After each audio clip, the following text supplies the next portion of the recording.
Hello नमस्कार मंडळी, कशा आहात? तर आपण आज व्हिडिओमध्ये पाहणार आहोत जांभूळचं झाड तर तुम्हाला सर्वांना माहीत असतं, म्हणजे जांभळं खातो आपण पावसाळा सुरू होण्या अगोदर. त्या जांभळाच्या झाडाचा फायदा खूप आहे, अगदी बुडापासून तर अगदी शेंड्यापर्यंत, फुलापर्यंत.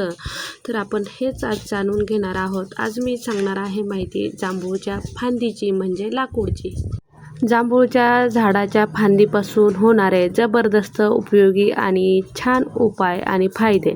तर या जांभळाच्या झाडाच्या फांदीनं पाण्यात टाकल्यावरती पाणी शुद्धीकरण होते, त्यामध्ये शेवाळ किंवा जीवजंतू, कीटकनाशके हे निर्माण होत नाहीत, त्यापासून आपल्याला आरोग्य निरोगी राहतं. ह्या जांभळाची झाडाची फांदी म्हणजे फ्रेश तोडून आणलेली असेल, ती अगदी एकदम फ्रेश असेल तर पाण्यामध्ये टाकायची. अगदी 10 वर्ष ही टाकी नाही धुतली तरीही चालतं.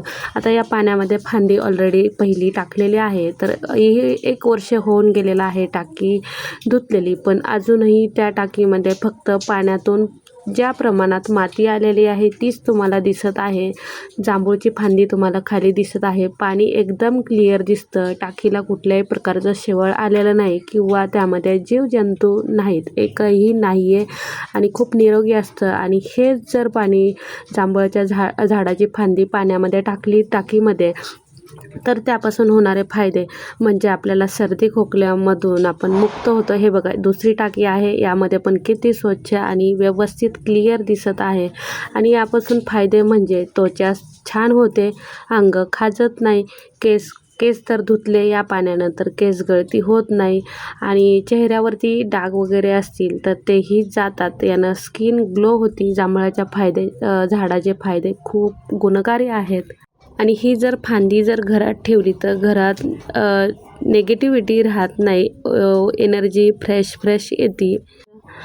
आणि ही जी फांदी जी आहे ते पाणी आहे ना टाकीतलं, ते पाणी जर टाकीतलं जांभळीच्या झाडाची फांदी टाकीतलं पाणी जर बाकी छोट्या रोपट्यांना, झाडांना दिलं ना, तर त्या झाडाची वाढ एकदम व्यवस्थित होते, भराभर वाढ होते व हिरवीगार झाडं होतात. आणि सकाळी हे जांभूळच्या फांदीचं पाणी जर पिला तर शुगरसाठी पण हे तितकंच महत्त्वाचं आहे बरं का. ज्यांना शुगर आहे त्यांच्यासाठी हे पाणी अगदी अंघोळीसाठी, पिण्यासाठी उपयुक्त आहे. ही फांदी नक्की टाकून पहा. अक्षरशः 10 वर्ष मी म्हणते की पाणी अस्वच्छ होणार नाही. चला तर मग मी इथंच थांबते. बाय.